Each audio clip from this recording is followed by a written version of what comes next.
I'm going to do a quick breakdown of the Darn That Dream video that I posted a few weeks ago on the channel, just to show you a little bit about my process and how I work with the automatism environment to make it work together with the guitar. The setup is fairly simple. I got the guitar over here, and that goes through a couple of pedals and then straight into my audio interface. So the way this patch is set up, I basically got 6 different sounds, and then there's a random switch mechanism that switches between these 6 sounds, and that's all there is to it. So for the first sound, we got an FM synthesizer that sounds like this. So that's been triggered by a random gates module, and it's going on all the time, but you can't hear that unless I play one of these 4 notes and open up this envelope that opens up the VCA channel.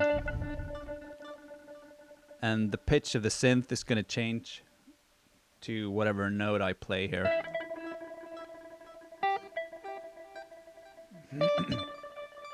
Like that.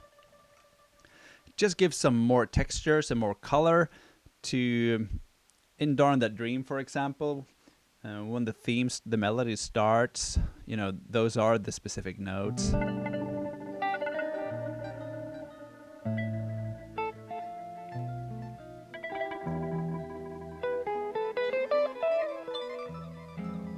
I think that's really helpful to what I'm trying to achieve. I'm trying to achieve being able to play the guitar freely and just have the patch enhance that. I don't want the patch to become too overwhelming so that I have to lean into it too much and just listen and react to what the patch is doing all the time. I want to be able to play freely and just play the guitar, like play the normal stuff I would play even if I wasn't plugged into the patch.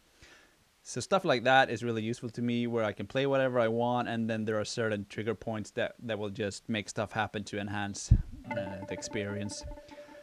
Right, that's the first sound. So the second element sounds like this. So this is just basically a really wet reverb signal, which is being sidechained by a kick drum.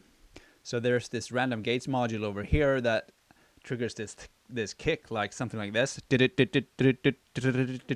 something like that. But you can't hear that. The kick just goes into an envelope follower, and then I use the envelope of that kick to modulate this VCA, which is after the wet reverb signal. So that's why you get this glitchy, choppy sound here.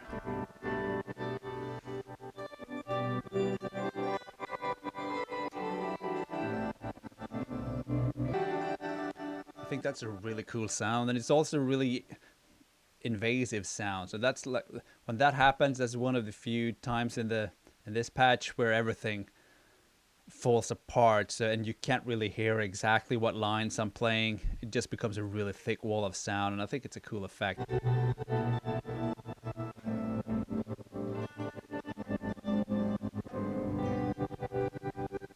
So moving on to the third element, and that's also a synthesizer,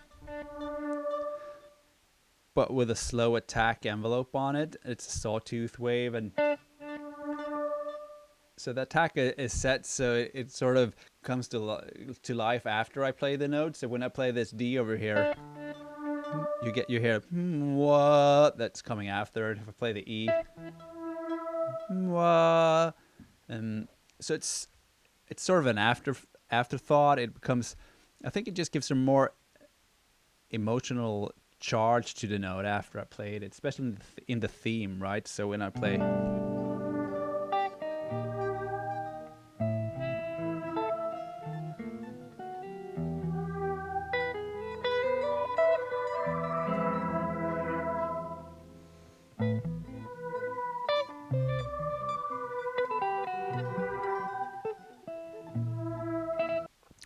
element 4 is some white noise.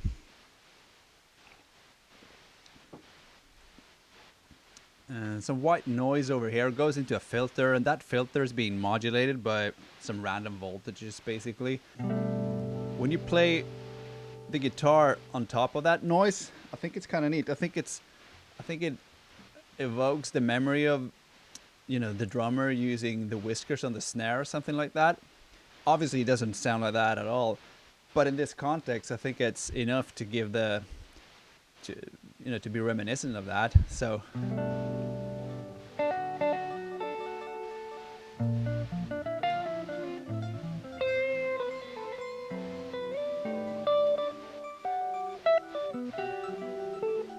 speaking of drums, the next one element is actually two synthetic drums. So there's a kick drum and a snare drum. This is the snare, and that's the kick drum.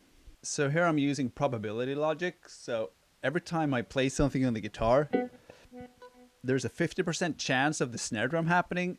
And if the snare drum is not happening, there's a 50% of the kick drum happening, right? So you're going to hear the snare drum a bit more often than the kick drum, right? And it just gives a little bit of forward momentum to the music. Just sometimes you hear a kick or a snare that's, happening at the same time that I'm playing something, even though it's sometimes become, the placement of the drums, it's still random because it's probability logic, but it still gives it a bit more direction, especially like, let's say that we were coming from this sidechained sound, right?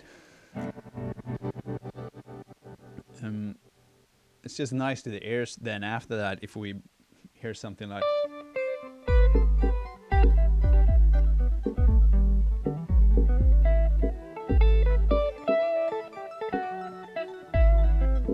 the last and sixth sound that we got going here is this one.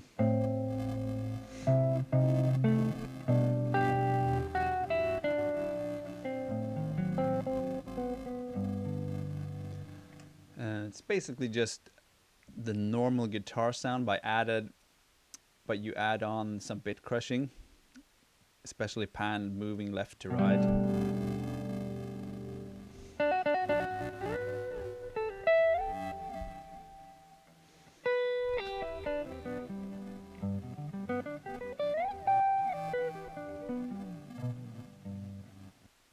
Right, so those are our 6 sounds, and then I use this random time manager module to switch between these sounds, basically. So it's set up to these values here between 5 and 10 seconds. So there's going to be a new value every time it triggers, but it's going to be somewhere between 5 and 10 seconds. So it's fairly often. So, no sound is going to stay the same for more than 10 seconds. So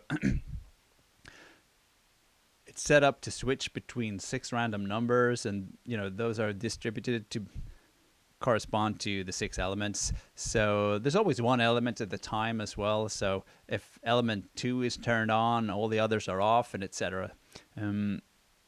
So if I turn this on and play for a while, you're going to hear these 6 elements that I've been talking about and how they switch between those in a random fashion.